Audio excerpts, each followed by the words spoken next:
you guys are going to clown on me for this. And you can leave this bit in here.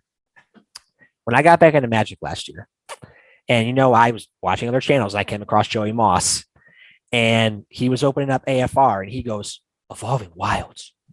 This card's worth like $50. And I was like, Evolving Wilds, like, what is this? And I had to look it up, and I was like, wow, I'm stupid.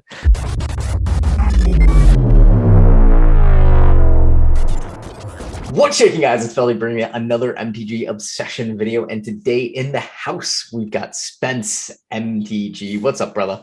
What's up, man? Thanks for joining me on Community Quips here on MTG Obsession. And you've got your own channel, Spence MTG. Well, before we even get into all that, massive congrats, 100 subs. That's a huge accomplishment, especially to get that domain name all set. So congrats, man. That's always exciting. I know. Thank you so much, dude. 105 as of now. So 95 more to go to that 200 goal and by 422. Yeah, you got. Hey, dude, it's a marathon, not a sprint. That is true. Gotta keep that goal in mind. I sure hope that everybody will subscribe that has not already. It's in the link below. Go ahead and smash this like button if you haven't already. If you haven't subscribed to me, go ahead and smash that bell button for all future notifications, and do the same for Spence. I mean, hey, why not? We're all in this together. So what you guys might not know, Spence and I actually both work in insurance together. We were just talking before we started recording. I know, right? We both could talk your ear off. So it might be a lot of like shit that you might not care about, but hey, that's why we have Community Quips, because that's what we do. We get to know each other on a different level than Magic. So your channel, you just started up. What made you even want to start a Magic channel? Okay, I'll try to keep it short because, guys, I can talk a lot. But I won't bring any insurance jargon into this at all. I promise. I might. Maybe I will. Maybe I'll talk about your policy. Maybe I'll educate you. Have you tried bundling blue and black together? Yeah, seriously. So how I really got into it was, so my friend Jake had got me into Warhammer about a year or two ago. And I've been playing Warhammer. I play Age of Sigmar, not a big 40K guy. I like 40K, but I'm more of the fantasy type person.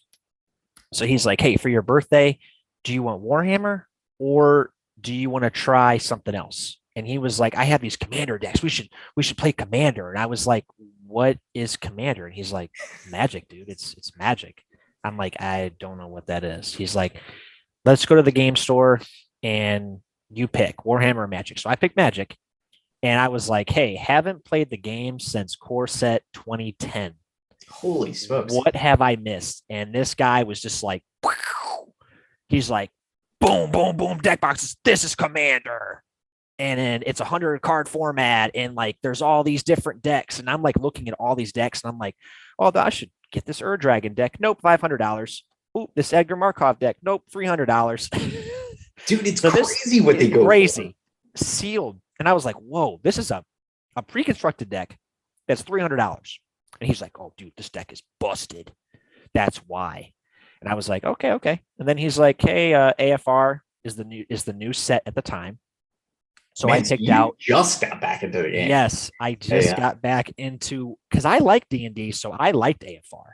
Yeah. I understand the value of the set is not big, but the theme I enjoyed. Yeah, I enjoyed the theme. I just didn't like the great dungeons every freaking card. I didn't like that. Into the dungeon and whatever, but hey, it just wasn't good anyway. But so I picked out the Aura of Protection, which was the white, green, and blue, and then from there, it just spiraled. Ironically enough, right behind you is only white, green, and blue. In case people, yes, it is. Yeah, yes, you literally had your head. This color is maybe ironically hid because when I played as a kid, I actually only played red. I feel like a lot of people when they start out, they play red. Yeah, well, and so fun. And now it's that Homer Simpson meme where he's at the bar and everybody else around him is the same thing but him. Yep, that's me now. I feel like I only play against red players. Yeah. And because of that, I don't want to play red. Yeah. I play against a lot of blue too, to be honest with you. I actually just I just gave up my blue. I actually had a Simic that I really liked, and now I'm just back to 2 decks. I don't play a lot of decks. I like to play what I like. I I'm the same just way. make that better. Yeah. Like improve like tiny little changes and try to Mhm. find like a fun new facet.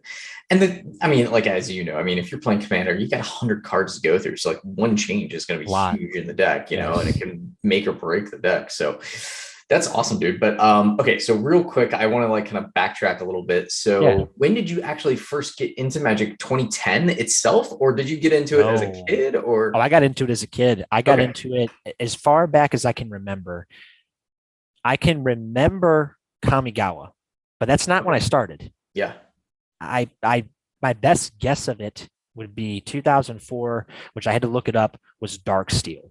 okay, So I remember a little bit of that, but because I was really big into anime at one point in time, I remember Kamigawa.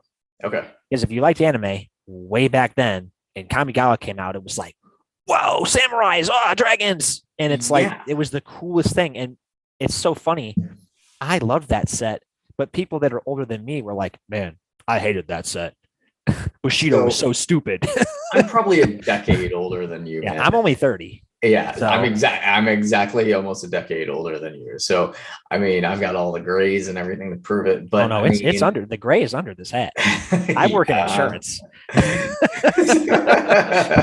So, I mean, but that's awesome. Like starting out, like that's a great thing about Magic is I think what draws a lot of people in is either you have memories as a kid or you were introduced to it and it kind of has this like generational thing where like you can play it throughout the ages. It really hasn't changed. I mean, it's changed and evolved, but like yeah, the premise of the game is still to gather around, play a game, totally. kick each other's ass, and Absolutely. throw the cards up in the air because you get really pissed at a mono burn deck.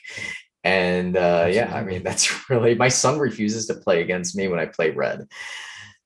He's Because like, you I'm not doing destroy it. him. Because you steamroll him with that I, red deck, I bet. I killed every single creature of his with one drop Sounds shots. about red. Yeah, and he gets so pissed. And then it's like the damage to the player. I'm drawing a blank on all my cards. Emotional damage. Emotional damage. That's what you're doing to yourself. It is so true. I think I actually started because we haven't played in a while since, but it is what it is. All right, so cool. You Back got to kind that. of yeah. Sorry, I I may cut mean, you off. no, it's all good. It's like it's like one of those things where like I wish he wanted to play more, but he's got a job too. So I mean, Mhm. it is what it is. I All right, got so in. I was playing young though, man. Sorry, I didn't mean yeah, to cut you off. no, You're the interviewer. no, go. I played young though, man. I was probably, I'd say 9 years old, going to Friday Night Magic, 10, Yeah, and I was doing that every week. I yeah. mean, and then my friend that he's not my friend anymore, but he was just like, dude, we should play Magic. The older kids play Magic. No more Yu-Gi-Oh, dude. And I was like, sure, I'll try it out. And Yeah. I mean, I was getting my ass kicked by these high school kids, though, man. Oh my god! Oh Like yeah. freaking turn 3, turn 4, I'd be like, why do I even play this game? I know, And right? back then, that was obviously that was just standard. Yeah. But these Yeah. standard decks, man. I on that topic, when I got back into it last year, I asked about standard, and the guy's like, "Oh, standard's dead, man. Nobody plays standard." And I was like, "Okay." He's like, "Do you play arena?" I was like, "What's arena?" Yeah. That was like That's like true. a kid in a candy store, dude. I had so many questions and Oh, I know. I mean, just how much I missed of the game, like yeah. cards and oh god, Did you like ever play it on like PlayStation or Xbox or anything? oh yeah. I Yeah. was a big gamer. I mean, I'm still a gamer right now. I mean, I'm a little bit behind on it. I really want to get Elden Ring.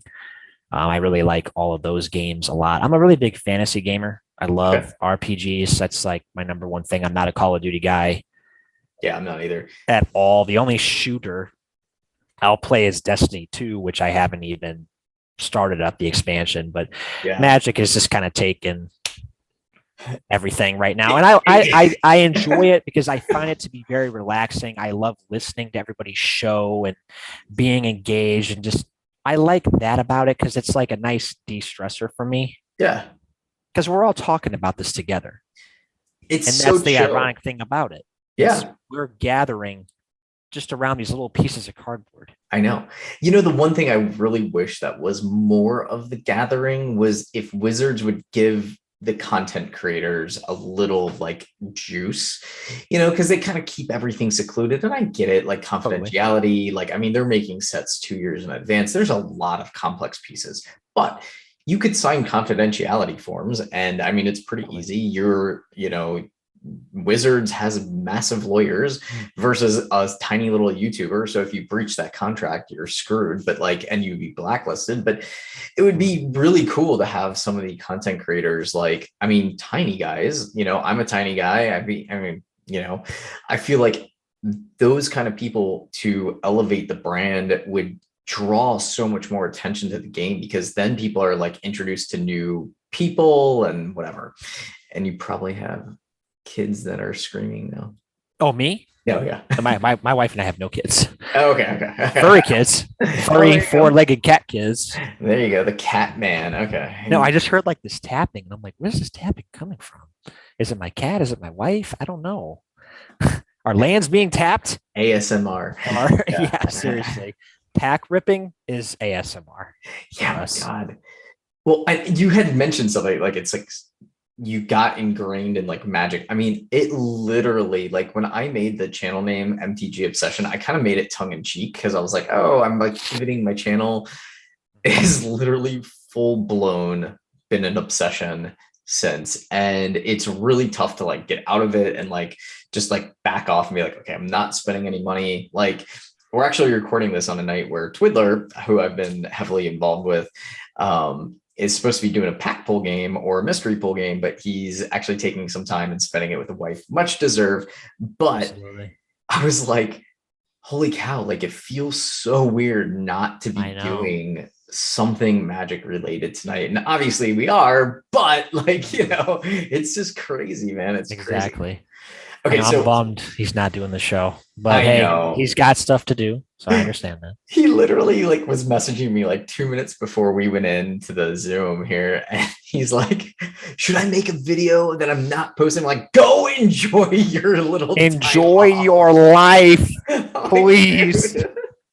He's gonna hate it watching this back, but I swear to God, I'm like, bro, you are so dedicated. You need to just take a time and chill, like.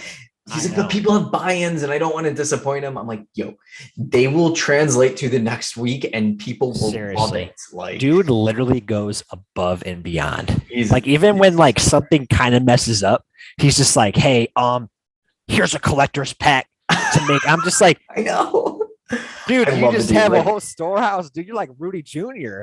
It's like, crazy. Like, we've literally become really tight friends. And I mean, I've been really tight friends with so many people in the community. So let's talk on that, like, real quick. Yeah, in terms of like, you know, kind of getting back into Magic, then kind of finding all these like outlets for YouTube and whatever else, like, you know, just the community in general. Give me your perspective on kind of like, how is the Magic community been? How has it been responsive? And then to piggyback off that, then kind of dive into like what you do on your channel.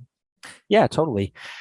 Well, I mean, it kind of ties into another previous question with me getting into it and like stumbling upon the community. And obviously I was learning how to become better at the game. And, you know, I came across the professor, and I can't even remember because of how involved I've gotten into the community, how I came across you guys initially with that charity stream, and then how that kind of opened the gates and how that goes into the community. Because I really think the community has changed and has evolved. A lot of the benefit from that is from a negative, being the pandemic, because the only way that we can gather, if we can meet, is making channels, being in chat, being in the comment section, being inspired. I think this is the beginning of the evolution for the Magic community, because we saw, and I did keep up on things while I wasn't really in it. We saw how the Pro League gone. Wizards is shifting, and they are promoting content creators, and they did attempt this with Arena, and then that has kind of fluctuated. And I'm hoping eventually with our growth in our community and what we're seeing, maybe somehow they do get tied in more so than they are now, because I think that they are involved to a degree. but that's on a large scale of channels. That's not where Yeah, we all are. exactly. And we're playing it to play it. Maybe they're a little bit endorsed. So they like to play it, but they're doing certain things based on partnerships. But not to get away from the question. Yeah, no, that was perfect. No tinfoil hat moments. No MTG gaming Bob. Yeah, I was gonna say. But I think the community has really changed a lot for the better, even since I came back into it last year. I mean, I've seen more people create channels. I've seen channels grow. I've seen a legitimately large increase of content, an evolution of content. Man, can I hop in real quick? Yeah. Like speaking on that, like I look at people like Dual Brain MTG, who's almost at 1,000 subs. Like, dude is so brilliant with his like conversations and what he has to offer. Like, if you guys haven't checked his channel, I'll link it below. Gemmint MTG. I mean, dude is awesome talking about like all the just the graded cards. Like, there's a spectrum within Magic, and yeah, they're niche, but like they're awesome. They legit create content that's like out of this world good. And if you've got the Joey Mosses who cut cards or do things for the patrons and get to the rares. Yeah. And, his Hernandez is awesome, dude. He is an awesome on the phone, and he's just a wild cat. I mean, I love the dude. And you got people like Rudy who are just powerhouses in the industry, and one sentence can shift the momentum of the entire game. That's how powerful they are, right? And like you said, like the wizard or the oh my god, why am I drawing like Tolarian Community College dude, professor. Yeah, professor. The wizard. I don't know why I was thinking the wizard. The wizard. Like, I'm not in Oz any longer. But yeah, I mean, I think it's definitely shifted the community to where you have these like power voices, but then you have people like I would say you and me, where we're creating content that, we are passionate about, and it could potentially evolve over time or potentially, change. And if wizards can tap into that, I think that would be super powerful, because you're going to be talking to the people who are like, not just the mega brokers, Exactly. So anyway. Totally. No, I agree, because we, in a sense, I mean, we are the players. We are like the group of people that would be at the LGS playing the game on a Friday night, but here we are online still making our own content, and we're still coming together. Like, who would have thought that a bunch of folks that play cardboard would raise money for charities? Would raise so much money for charities, and that's why, like, I was like, I love this community. I was like, I have to get involved with this community. Yeah. All these folks are awesome. That charity event was bananas. I was like right here for like 6-7 hours. My family was like going bonkers, and I was like, it's only gonna be like an hour. Like 2:30 in the morning, I'm like finally closing up shop. I'm like, okay, we just raised a ton of money. It was all those cards you had to like get back, labeled. Man.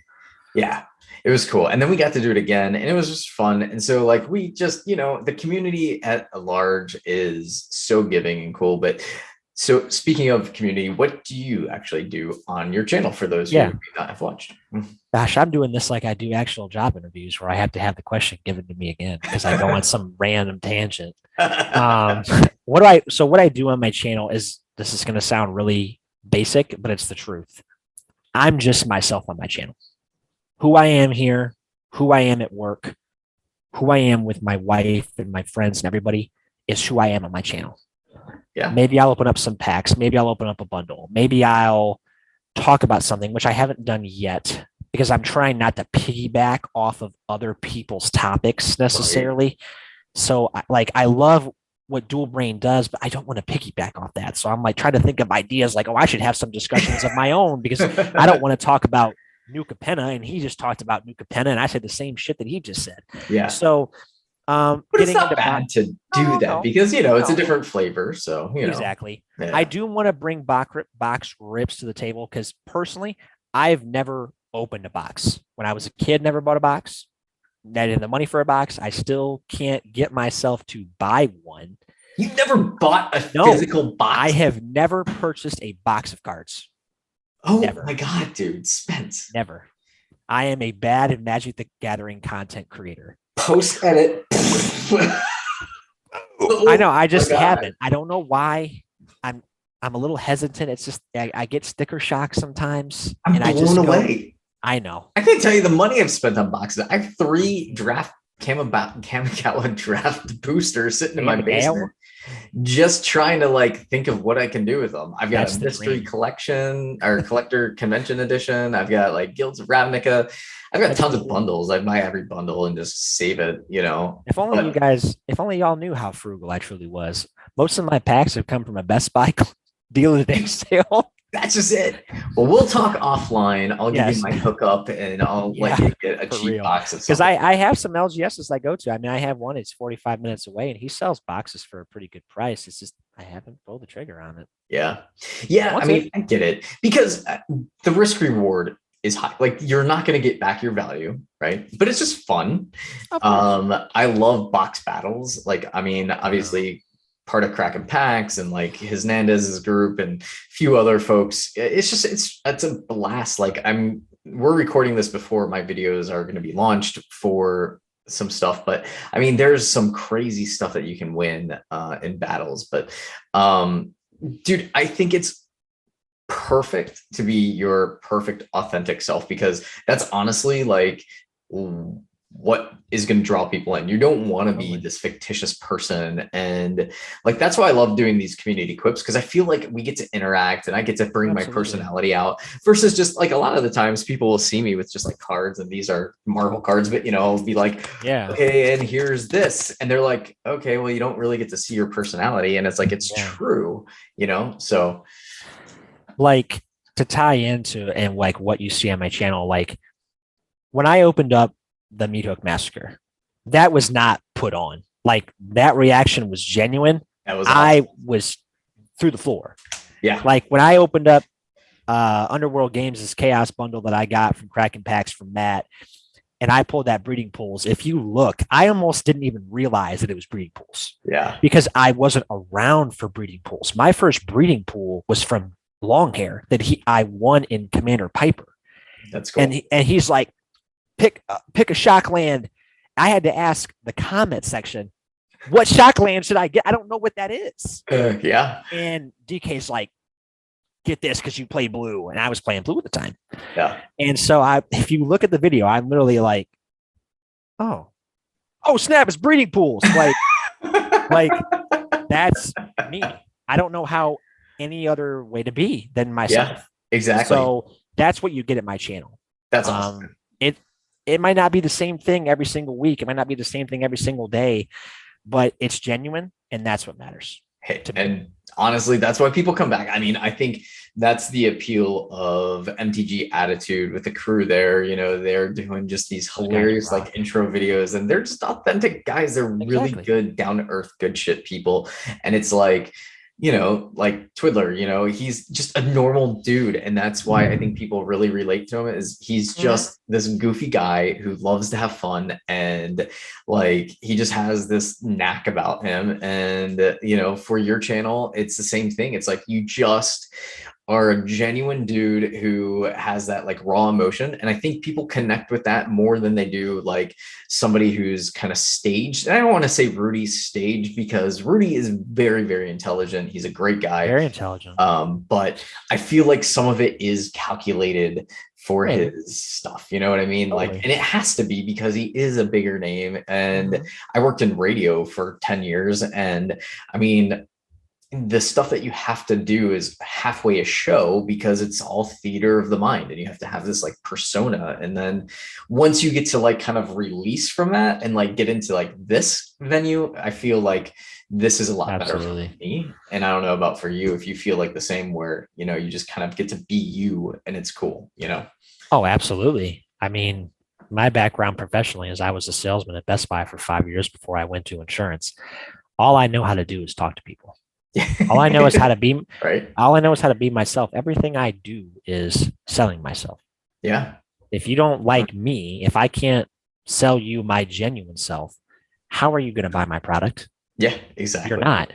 You won't subscribe to my channel if I'm just like, yeah, we got a card here, and Right. hey, and I get it. That's not bashing on anybody Yeah. whose energy is maybe a little bit lower because Right. you're being yourself. Right. You don't want to overextend, Yeah. and then you're like, I don't even. Somebody told me, and I can't remember who it was. I think it might have been Pause Brown. Said he's like, no, it was POA, Pack Opening Addict. He said in a chat, make content that you would watch. And this Yeah. sounds really weird. I watch my own videos, not for Yeah. an ego boost, to see what I like that video. Yeah. And sometimes I go, man, I laugh at myself. I'm like, did I really just do that? Yeah. So I'm like, but I like that though. You have to self-critique in this industry. If you don't, you won't ever progress, right? Because you have to be like, okay, I was too loud, my laugh was obnoxious, this was that. Like, you have to kind of like go through and like a mental checklist and be like, okay. And I'm sure people watching this video are like, what the fuck? Like, they're probably just like, Maybe. why are they talking about this? But this is like literally what content creators deal with. Like, there's burnout, there's like all this crazy stuff that goes behind the scenes. Like, you should see, I have like checklists right now of like content that I'm like focused on, and it's like divided out and it's hierarchied, and it's like there's just stuff that you have to start doing as a content creator that you normally probably wouldn't do in real life. And then it just gets to the point where it's like bananas, and you're like, okay, this again, it literally has become this obsession. And it's like, so I don't know, whatever. Anyway, I'm going off on a tangent. This is my fault. I told you this would happen, dude. So okay, let me tie this all back in, because I said I was going to bring up the insurance. What do you do in insurance so that people know? I am a property claims adjuster. So you're the one that people hate. Yes. Yeah. Yeah. So my toilet overflowed and now my bathroom is ruined. That's covered. Yeah. If I have a leak in my ceiling, how long have you known about this? For about 6 months. That's a long-term damage. I'm really sorry. What? Yep. What am I paying insurance premium for? Exactly. Dude, no I disrespect to time. anybody who doesn't file claims in a proper manner. That's okay.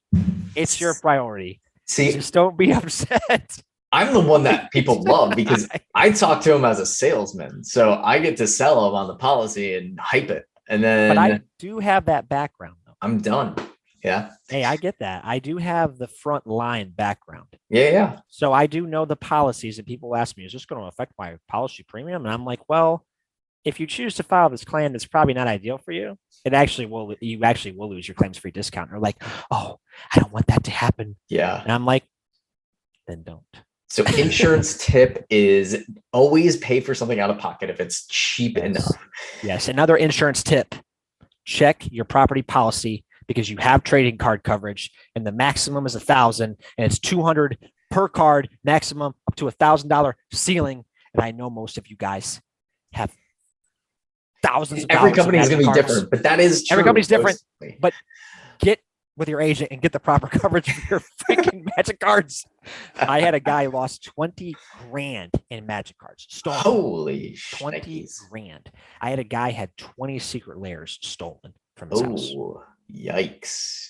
Yeah, I mean, and if you think about like what you do, I mean, if you get big enough, right? Like as a creator, people get crazy and come after you. I mean, I literally had I before this channel, it was a Clash of Clans channel, and I had international people stalking me, and it was pretty creepy, to be honest with you. I had to put like a cease and desist order on somebody. I had to put a like a not restraining order, but whatever they call it, like the letter of restraint or something like that. Yeah. Yeah. So like it was just like people were like literally trying to find me and like hang out, and I'm like, I had one viral video and that was it. But I was in front of the camera and like I was like, just, you know, I'm me, right? Like I'm not like trying to be anybody else. Yeah. And like I was like, holy shit, what is going on? Like I'm a small fish. Like, can you imagine these other people? Like that's why they have all these like layers of protection. They don't respond back to people because they just deal with the crazies, man. So Hopefully we get there one day. One day. One day. That's the day I'll have that PO box ready. Exactly. What's your address? I'll just send you something. Oh, I got a PO box. Yeah, I don't even deal with the PO box yet. I just like I'm too small in the Magic community. I just like to create behind the scenes and do my own thing, and that's kind of like my passion is creation of fun. So like I'm actually working on like paintings right now, and like do just like I'm just artsy fartsy in general and whatever. But speaking of for fun, what do you do in the meantime for fun outside of Magic and your wife? So and the pussies. Well, I do spend a lot of time with my wife. My wife's the love of my life, and I'm not just saying that because I'm on an interview. She is amazing. That is a good thing. How long have you guys been married? We have been married since last year, since July 10th. So we're coming up on 1 year. How long have you been together then? Been together since 2018. Okay, awesome. So, I'll insert some like love, like the love theme song. Right? No, she's amazing. Very, very supportive. Awesome. Super supportive of what I do. Do you guys do things together all the time as a couple, or do you have like your alone time? Because I find a lot of new couples do like all things together, and it's like, oh my God, just like get off me already. To give you that little bit of insight to my life, up until we were married, we spend all of our time together. But see, I enjoy that because, and let me go off on a cheesy moment. No, go for it. When you're with, and I have like my bro and like my best friend, my bro, but see, my wife is also my best friend. I legitimately enjoy the time that I've always spent with my wife. Even before we were married, I would come home and I would go over there and spend some time with her. And we would just sit on the couch and watch Friends. And I had not really watched Friends, and she got me to watch Friends, and now I'm a huge Friends fan. And then we both watched The Office together for the first time a few years ago. Okay. Outlander is like one of our big shows, and I mean, it's just genuine time together. And when you're with your best friend, it doesn't feel forced. You don't feel like you're doing it because they want to spend time with you. But then they I know what your love language is. Totally. It's quality time. Quality time is big for me. Yeah. I'm an ENFJ. I'm an extroverted, but somewhat introverted guy. And so I'm a very big, I don't wear the heart here. I wear my heart right here. Yeah. Everybody sees it. If I feel a certain way, it's going to show, and everyone's going to know that. And I can hear it in my voice. But, like when it came to Magic, she was just like, but are you going to play it though? Because like with Warhammer, I don't play it enough. So like the money I was spending on it, she's like, but you're not playing though. And I was like, okay. And she's like, I love that like you have this thing that you like that you're playing in the channel and everything else. And it's actually pretty funny. Like there's this scene in The Office where Michael Scott goes like, magic, magic, magic, magic. And so like anytime I go over to my friend's house to play Commander, she's always like, magic, magic, magic. Does she play? So, no, she's not Does she understand it at all? Mm-hmm. Oh, totally. Okay. Totally does. She's like, she likes board games though. Like she likes Risk. Risk is like her really big board game. Like an Axis and Allies type person. Yeah. Okay, so I have to interject real quick because this is just like hilarious. So my hubby, he hates that I do Magic, right? He hates the time that it takes away from him and me. And then he hates that I spend money on it, which then in turn creates this like cycle of hate for the game, right? So he is a huge gaming fan. Like we play games as a family. We've got 3 kids. So we play games, Risk, Catan, Exploding Kittens. We play golf. I love that too. Oh my God. Like we play games all the time as a family. And I'm like, you realize we could literally be playing Magic as a family. Like, why not? Like, but then they're like, but I don't understand it. Yeah. He just doesn't like the fantasy part of it, I think, which is like weird. So I've tried to get games that are more like back to like real world, like old school kind of thing. So I don't know. We'll see if it ever breaks. Have you all tried to play Pandemic? He did not play Pandemic yet. Not a good time to play it, but when the pandemic's over, it might be a good time. Yeah. I've seen it like, and I've seen, I did, one of my first like community quips. I had a gentleman on the stream here, and Nate, he is a huge gamer beyond just Magic, and he gave me like tons of suggestions, which was awesome. And I like picked up some for Christmas, and like I had a whole slew of games, and like they played them like a few times, and they're like, eh. So we kind of go back to our go-tos. But anyway, I get that. Mm-hmm. I was asking about what you did, not what I did. No, it's not all about me, Feldy. Dude, I'm awful at like just like squirrel and then interjecting it in. Oh, same, dude. I used to be all over the place. Yeah. I'm more of a listener now. That's good. I appreciate that. I can't because I talk all freaking day long. And I have the gift of gab. Oh, I have to listen, dude. They just So you spend time with your wife, which is endearing and cute, and everybody loves it, and everybody's probably vomiting in their mouth right now. But I do spend time with myself too. I do spend time with myself. I do play games. I play a lot with my friend, like my bro. Like if I had a brother, I'm an only child. Yeah. Not a spoiled only child, because I would have had all the Magic cards in the world, and I didn't. So, okay. So I do play a lot of video games. I'm still playing Cyberpunk. Okay. Which if you have not checked out, they did tease the new Witcher game today with an image. I'm a big Witcher fan.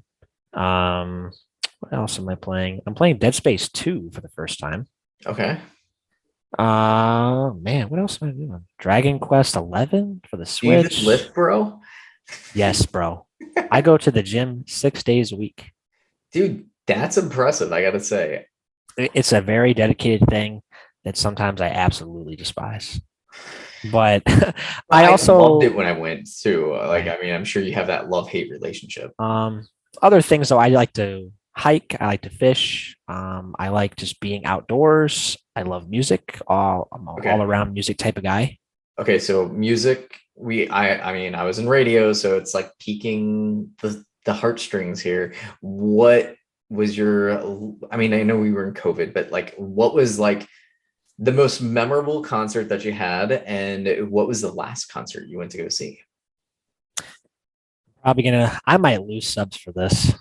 The last concert that we went to, some friends, and it got delayed because of the pandemic, was, pardon me if you heard that burp, everybody, went to Brooks and Dunn because I love country music. Is it my number one? No, it's not, but I do enjoy country music. I love country, honestly. Country music is great. It's hilarious. Like it's emo, it's farmer emo music. It's about sad things. I'm not a big sad country guy. I'm starting to like it a little bit more, but you're not old school country, you're new school country. Yeah. Okay. I mean, old school. I mean, it would be 90s country, like Shenandoah, Brooks and Dunn, Alan Jackson, Garth. But that's what I say. I mean, that like anyway, and then like there's like Toby G, like most memorable concert. I'll give you a minute to switch the spectrum. I'll switch the spectrum up. Okay. Most memorable concert I went to was my very first Warped Tour, which was the second to last Warped Tour that they had. And then from there, my bro and I went on this journey of just seeing all those bands. That's cool. Like I have up above here, I have a signed Dance Gavin Dance poster. We drove 5 hours to Rochester, New York. Nice. Drove back, hopped on the plane, went to E3. That's cool. It was freaking nuts. Dude, that's awesome. I actually have 2 signed Dance Gavin Dances. I have an Emarosa signed. I have another Dance Gavin Dance flag. Aside from what happened with the singer and his allegations, and they were true, I'm a really big Issues fan. It sucks they don't have Tyler Carter anymore. But I mean, I like country, and then like those bands are like new metal, and they're not like completely screaming because it mixes like clean vocals with dirty vocals. Yeah. And I like classic rock, and I like hip hop more than rap. Yeah. Like, just to give you an example, and like how this goes in my life. my gym playlist, just the last 6 songs currently right now. Return to the Mac, Rest in Peace by Dorothy, She Knows by Neo, Party Hard by Andrew WK, and I Do Anything by Simple Plan. Okay, that's very, And yeah. I have some, I really like Post Malone, I love Run the Post, yeah. Jewels, some Yeah, Avril yeah. Lavigne in here. So like I'm Uh, the same way though. I think like and I think if people are honest, they really do have like a wide range when they become an adult. Like my oh kids yeah. are like, I would never listen to country, blah. And I'm like, okay, once you get a little older, you might. But like, I mean, I'll listen from country. I'll literally put classical music on when I need so some Oh like yeah. chill. Like I've got like the hip hop beats of like I don't even know if you know this artist, Ida Core. She had like one little hit song in like the 2000s, and then I just was like randomly like playing like that song, and I was like, I wonder what else she has. And then there's like this really filthy freaking song called Hotel Felagio. Okay, so like, don't hate the player and messenger, but it's at this like thumping beat where I'm just like, holy shit. And like the lyrics are so filthy. I love it. Like it's just so raunchy that it's like, and then I go crossover and I'm like listening to Elton John, right? So it's like this whole like spectrum that I'm like all over the Yeah. place. And I feel like you're kind of in that same boat. Like, Absolutely. Oh, also to go all over the place. I'm so sorry. We're actually go. watching it again. Another show that I thoroughly enjoyed that we got into over the pandemic was Schitt's Creek. Oh, okay, yeah. I love Schitt's I Creek. have watched one episode and I haven't had time to watch and catch up on it, but like Dude. I've gotten into this Apple TV show Severance. Yeah, dude. I recommended that to my in-laws for you talking about it. Oh my And I God. haven't watched it yet, and the preview dude, blows my mind. It's so well done in like this weird ass fashion. Like, I mean, it's crazy. Like, it's crazy I mind know. games. I know. I love shit like that. I I'm do like, too. and dude, like Adam Scott playing that, he's like Yes. perfect. He's like perfect. He He, always plays those like out there kind yeah. of things. Like when I saw this horror Christmas movie called Krampus, and Okay. he was in it, I was like, only Yes. Adam Scott would be in this. Like, Right. it's the most Adam Scott thing ever. It is. It is, dude. I I'm want to like, watch that show, dude. I need to watch that. I know. And like, I Nuts. watched the previous episode while I was like putting all my magic cards away. And like, my hubby came downstairs because like we have a pretty long, like, basement because our house is like really long, but it's like narrow. Yeah.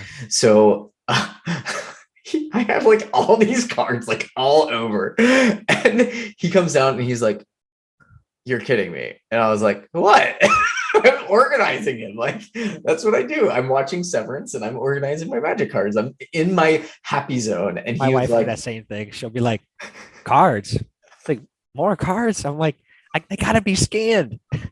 She's like, how are you still scanning them? I'm like, there's just so many to scan. I know. And then you scan them and then you have like piles and you're like, shit, did I scan this pile or not? Like, what is going on? Literally just happened. I Anyway. love it. I'm gonna let you guys know. I'm gonna steer away from sports. I really like sports. I am a big Cleveland sports guy, but I really don't want to talk about that right now. So Yeah, that I was have some very strong opinions that was about it. pretty brutal Yeah, decision. I'm not about that at all. So my family, I grew up in Atlanta, but my whole family is from Cleveland. So Everybody's from Ohio. you They know, just leave. they just, yeah, we all leave. But I grew up a huge Cleveland Indians fan. So my grandmother actually was like the fan of the year in like 1939 or That's something like freaking that. sweet. Dude, it was awesome. Yeah. So we have these photos of her like meeting like the owners, and then she met the president and like all this crazy stuff. Like it was really cool. She has a signed That's ball. awesome. I think my uncle has it now, but yeah, dude, crazy. Yeah, absolutely. I think people like sports sometimes in Magic, but the two don't sometimes really they do. intermingle. Yeah, I've tried. Like Dave. That if you ask Dave a sports question, MTG attitude, everybody, that dude, he'll give you an answer. Yeah, He's one of those guys. Like, and he'll talk about stuff sometimes, and I'm just like, don't what? bash the freaking Patriots because he will literally rip you a new ass. Because He's a Cleveland Browns fan too. He does like the Browns. yeah. Yeah, I won't. But I mean, it's hard not to like the Browns because they sucked so long that like it's kind of like, good job, everybody. Magic wise, I kind of do have some good ones. I've been meaning to film it, but I think this is the place to kind of get that out, talk about it a little bit. Get it off your For chest, my, bro. Get off. I don't know if you guys are gonna like. I don't know if you guys are gonna like this take. One thing I do not like about Magic that I have come across recently, and that's not bashing anybody at all.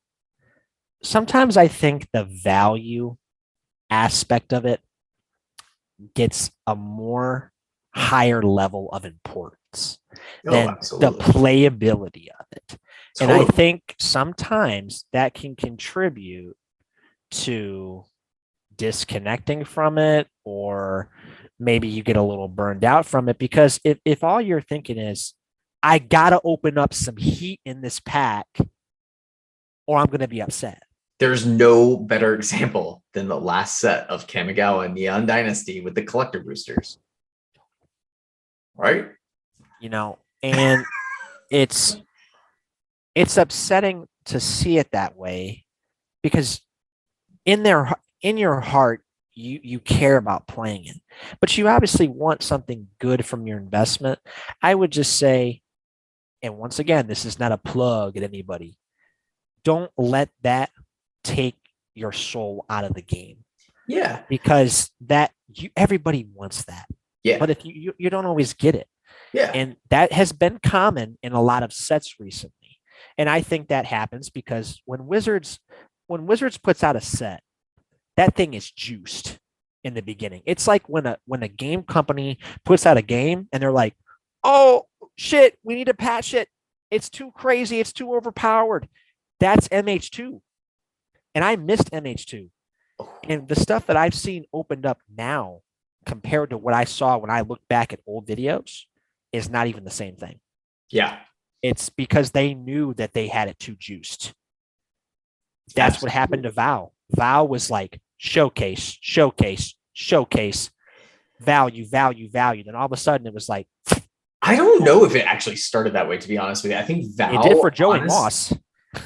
I think, well, he got the random ass like boxes, man, that were like misprints. I think what happens is they do front load it for sure. I mean, that's been proven. Just if you go into every set opening, if you watch videos of set openings from like, the initial pre-release to the ending cycle of when it's dying off and the next set's coming out, if people are still opening it, there's usually not like a ton of like juice. So that's like kind of what happened with Kamigawa right here is you've kind of got like this insane collector's edition where people were hitting some big things, but they kind of realized they can't just put all the neons up front. So I felt like what was going to actually happen, I think I even predicted this in one of my videos, was that they were only going to put like one or two out in the first wave and to get people to buy. And then they would have all the remaining leftovers. And people are going to buy it all. I mean, that's Absolutely. Just it. And I predicted that it would probably be at about $300 a box pretty quick. And I think it got to like what, $275 or something like that. And then now it's kind of back down. They're sold out a lot of places, but like not reprinting, but the restocking of it, basically the second wave will definitely help kind of cut the cost. But to your point, and I don't want to go off on too much of a tangent here, but like the prices were so elevated on some cards, and on other cards that were super playable. I remember Tamayo's Safekeeping, a 1-drop that you give a target permanent indestructible and you gain 2 life. I was like, dude, this card is dope. Like 1-drop, and this is what it is. And it was like 30 cents. And I'm like, I know this is like a $5 card if you actually like had value for it, because it's like literally protecting your card for a 1-drop. And people just ignored it for the longest time. Now the foil version of it's like $3.60. So it's starting to finally catch up to where I think what your point is, you get chasing that collector or that one card in the set that's like, everybody's going ape shit over. And you really lose the playability of the game set that was intended. Absolutely. Because it goes into my other point. My other thing I want to get out there is the release schedule, I love it. I love that we're getting all this, but it's what it is doing is it's like, pre-release. Yes. All right. Next set. Bring it. Yeah. It does And it's water like- down the sets. It's like, but we just got here. Yeah. Kamigawa was such a great set. It's a great playable set. It's Yeah. amazing to draft. And it's like, no, I want New Capenna. It's like, but we just got this set. Yeah. And- It is frustrating.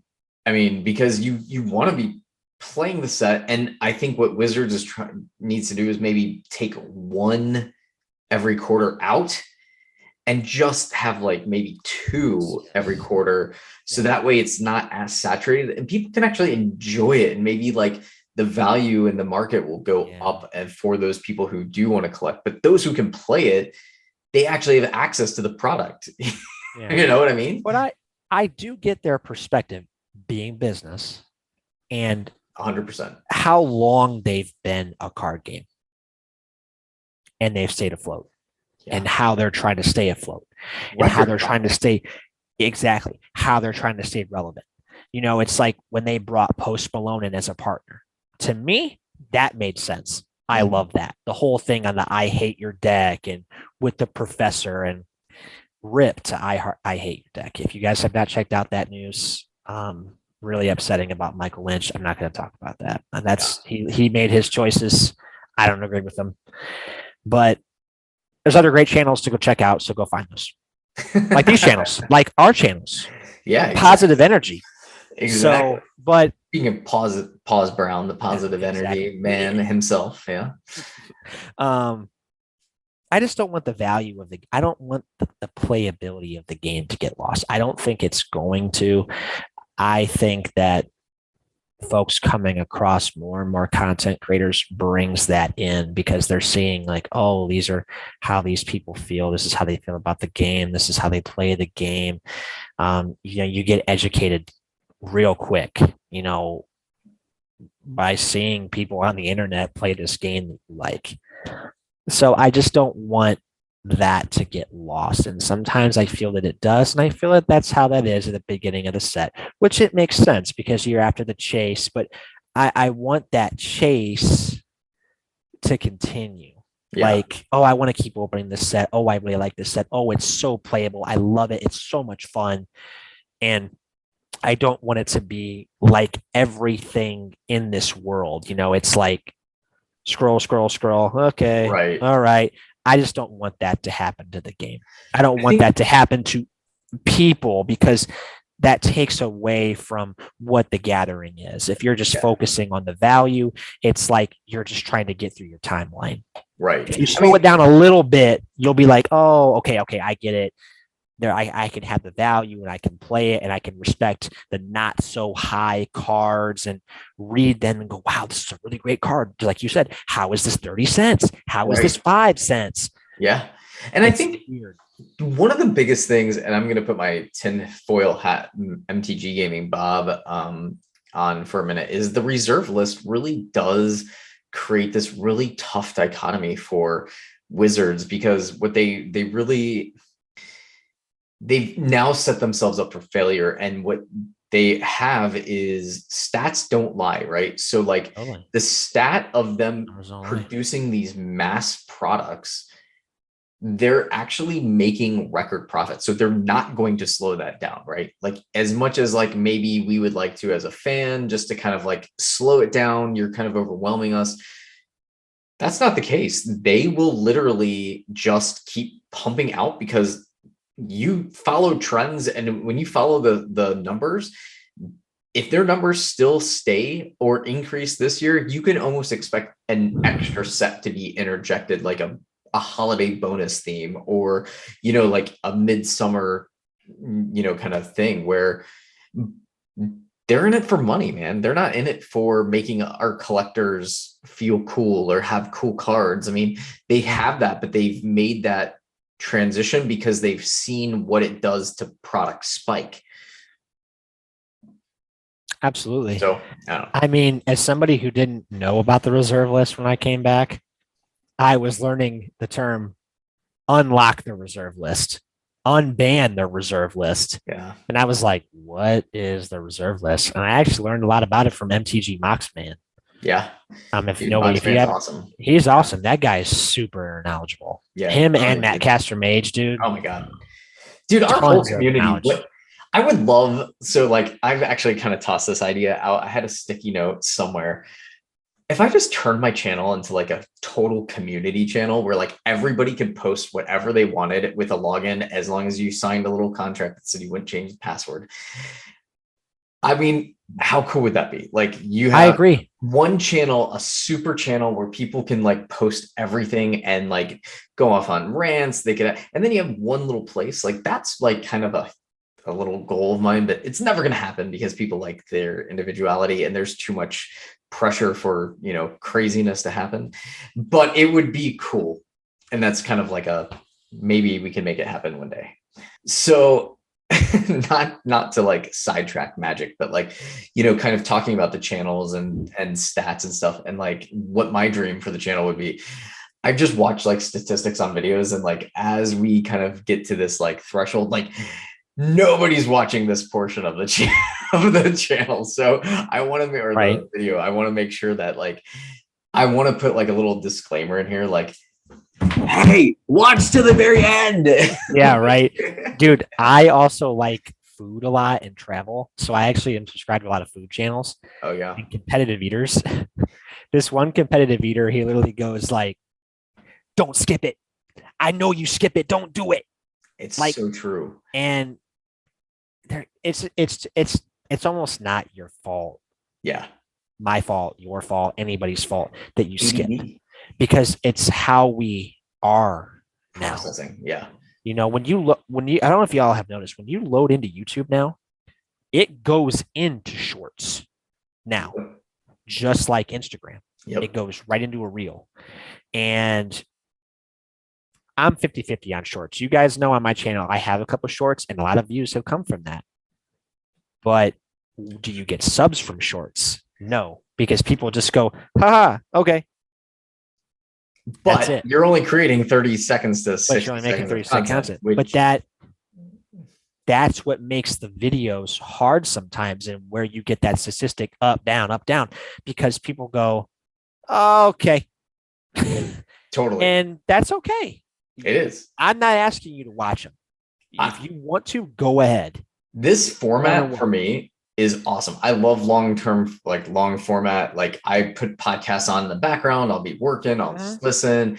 You kind of hear like, you know, people's perspective, and then it's cool. But like, honestly, I've been focusing a lot on a new leadership channel, and the videos are 2 to 3 minutes because people's attention spans are so quick, man. Small. Like you have to entice them, get them in, hook them, and you can't have them lingering for, you know, a good story time. You know, like it's just people in today's world are just so, hey, I've got 7 kids, I've got 2 minutes to listen to something. Give me something succinct, right? Mm-hmm. So maybe that's something that we could actually take our own advice for with some of our next upcoming content. I've actually scaled my videos down quite a good bit, and I tried to, in terms of like the length, and I've also sped them up, so it gives a variance of like you'll hear my voice and then it'll speed up, and then you'll hear my voice and then it'll speed up, and then it will. So it's like this, as I hit the microphone, the shock and awe value of like, you know, the sensory overload. So like that's something that I've been exploring with, and I'm going to see what it kind of does with my channel for a little bit, and then we'll pivot again and pivot. Speaking of friends, I don't think if I have anything else topic wise. A lot of my opinions are from past sets, but those sets are gone now. I think this year for Magic, to kind of get towards the end, because we got to wrap it up. I think this year for Magic is going to be one of the best years that from what I remember, from what I've gotten back into. I am super excited for Dominaria. I think that's going to be freaking awesome. I love Dominaria. I remember Dominaria from when I was not really playing, and I'm like, I love Planeswalkers, even though Planeswalkers now are not Planeswalkers of old, and there's 1,000 Planeswalkers now. So I think that I'm super excited for. And Another one I'm really excited for is been classified as the boomer set is the Brothers War, because I don't obviously I don't remember. I don't know Urza's legacy. Dude, when I got back into Magic, and I'm probably gonna lose subs for this, I had to look up who Urza was.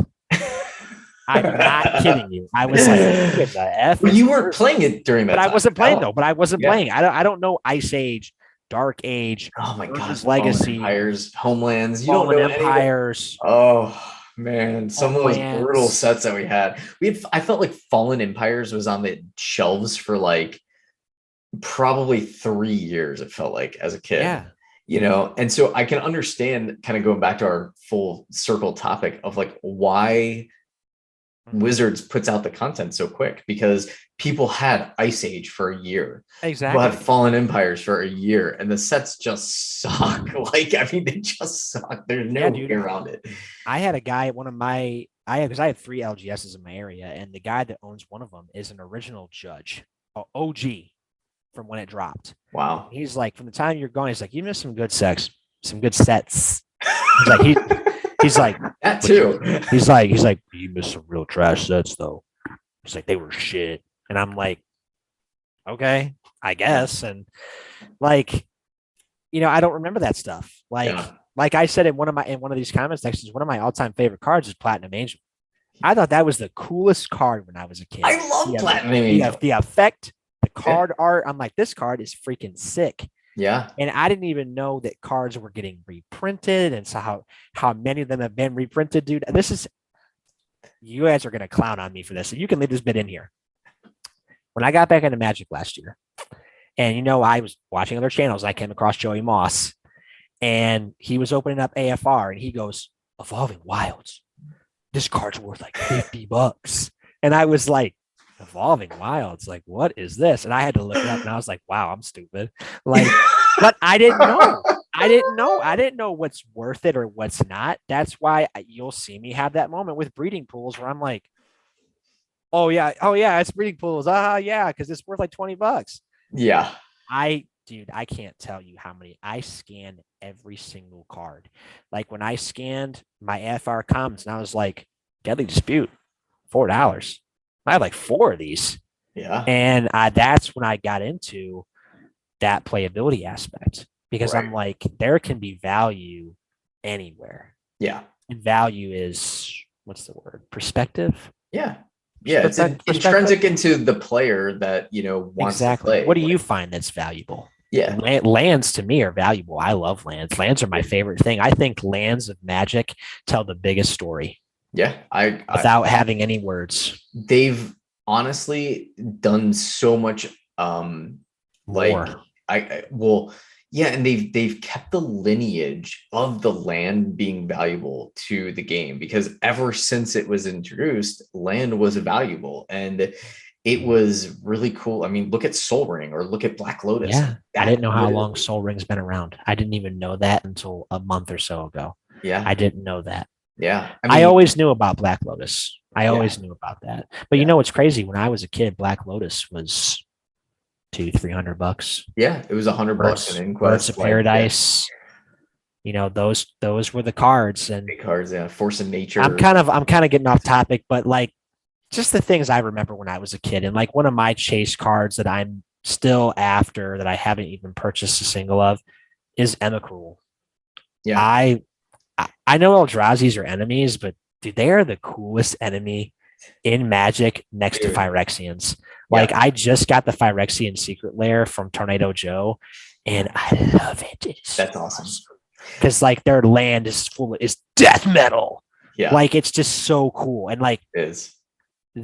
Those cards aren't even playable, but it's holding Magic lore. Yeah, you're holding something in this cardboard world that's not even doesn't have a show. It has books and cards and the trailers that they can't even read it anymore.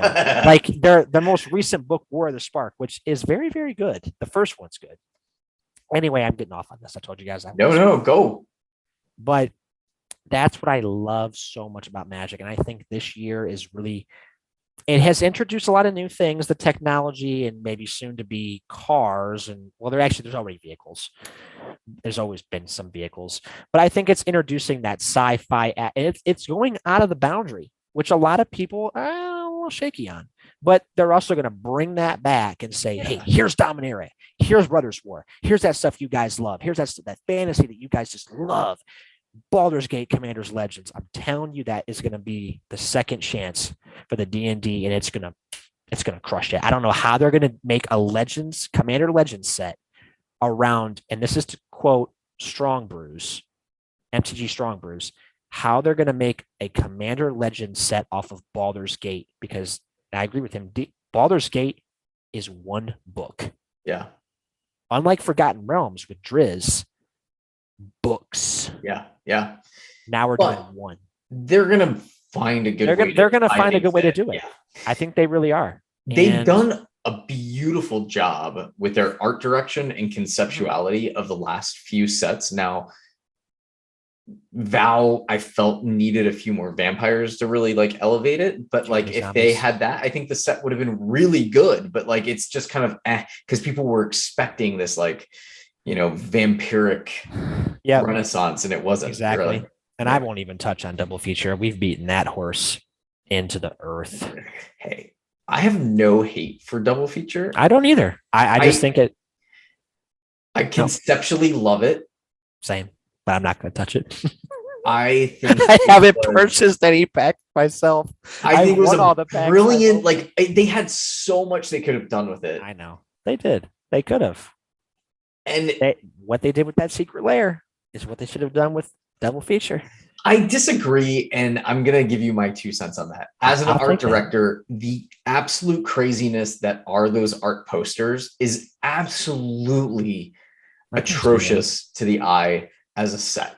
And what Magic wants is cohesiveness. And so what ends up happening is the art direction for it, you put up everything on a wall and you look at it all and you say, does this all blend? Like if you look at Kaladesh, if you look at Amaket, they all have the same feel. If you look at, the I don't even know, like all the Innistrads, they all have the same feel, right? Like they all have, each series has its feeling. Yeah. But those movie posters are really bonkers, and they really are. And that's like, they had to balance that with Secret Lair, with having the 400 cards in the set. I think going black and white was kind of a cool thing. I don't know. Yes, they still could have done something. They could have just cropped the cards different and still had the same feeling, but it would have been a different vibe on the card, right? Like a close up of somebody's face. I mean, that would have been so cool. Like Sorange's like face, like, I mean, I don't know, but it's neither here nor there. I know you totally get off on that tangent, but I did. No. It's all good. Speak my mind. Before we ended, I was going to touch back on a previous thing. Yeah. How Rudy, for example, he can really move that market around along with some other individuals. Like one thing, I've only listened to one thing from him, and I'm glad that I did, that I could afford. I like D&D, obviously, as I've said. I went out and I got all of those dungeon module cards for those lands in AFR. Yeah. Because he said these are going to skyrocket. Yeah. And they actually have. Yeah, they've gone up. I mean, Den of the Bugbear and module is a $20 card. I know. Treasure Vault is, I think, close to 10. Yeah. And I paid about nothing for them. I was going to say they were dirt cheap when they came out because people didn't like the style of it because it's not very aesthetic. Exactly. And if you can't relate to it, if you don't have that from that time in your life, if you weren't around, you can't relate to it. It's like back to the music thing. It's like I wasn't at Woodstock 99, but it's like when they brought out the bass guy, the bass player from the Doors, and people were like, who is this guy? Yeah. Yeah. Why do I care about 1960s Woodstock that my dad went to? Generational gaps. It's not a hit at anybody. People don't care. Yeah. They don't care. What they found for the generational gaps is a secret layer. And that's what their beauty is that they can tap a tiny market. They can still profit off it. They're not going to release an entire set around it, but like Street Fighter, dude, I grew up on Street Fighter. I loved it. Same. I bought the entire Secret Lair drop because I thought just the coolness of the entire series was cool this time around. I never bought a Secret Lair before except for Black is Magic because I thought that was an awesome set, though. Yeah. The one I'm gonna buy, not secondhand. That Lord of the Rings, dude. I'm gonna be all over that, dude. I will buy every one of those EDH decks. I'm going in. No. I don't care. I don't care if it flops. I'm buying all of it. Like, I've waited for this day. And I know people have their opinions, because of the whole like Walking Dead thing and how they're integrating these things into Magic and they shouldn't be crossing them over. Now we're getting Fortnite Secret Lairs. Dude, but the kids like Fortnite, man. So dude, we gotta go. I feel like they're kind of a few years late on Fortnite, but I still love the idea. But it's a great marketing idea. Anyway. It is. But I want you to make sure that people go to your channel, subscribe. We have all the links below.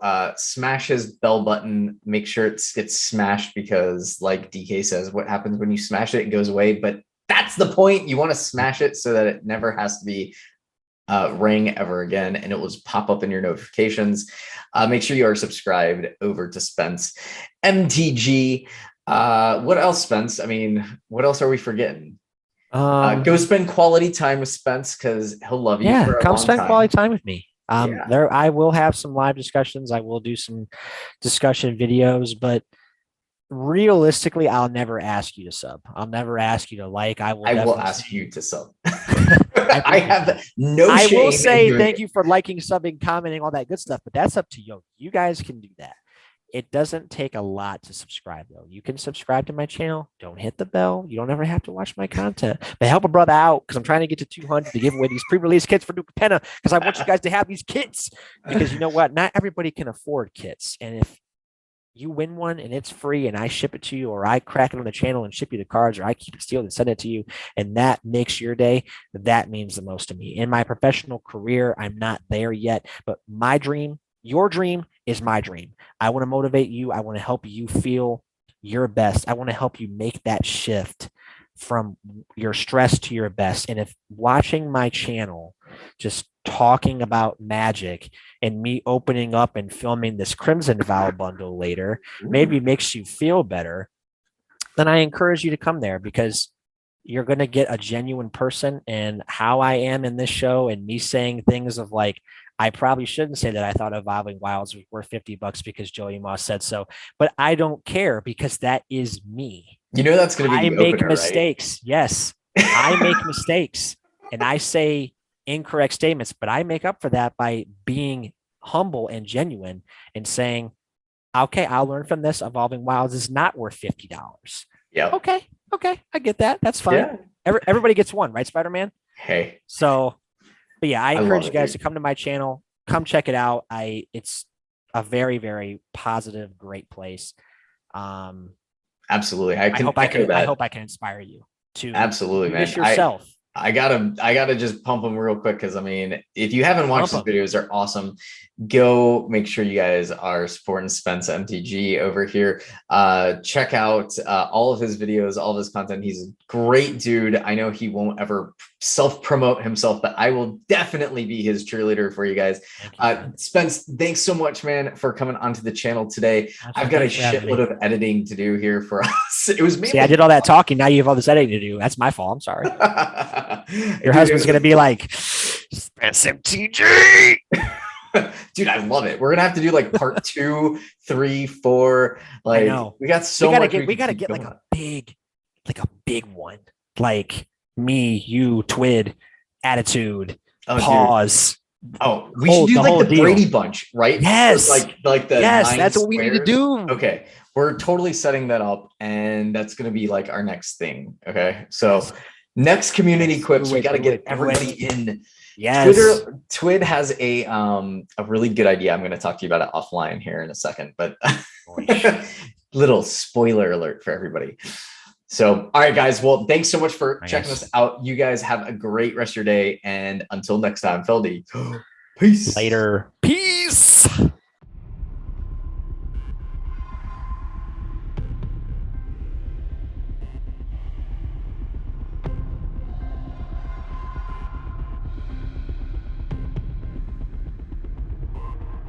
Thank you for coming to our show, and good night.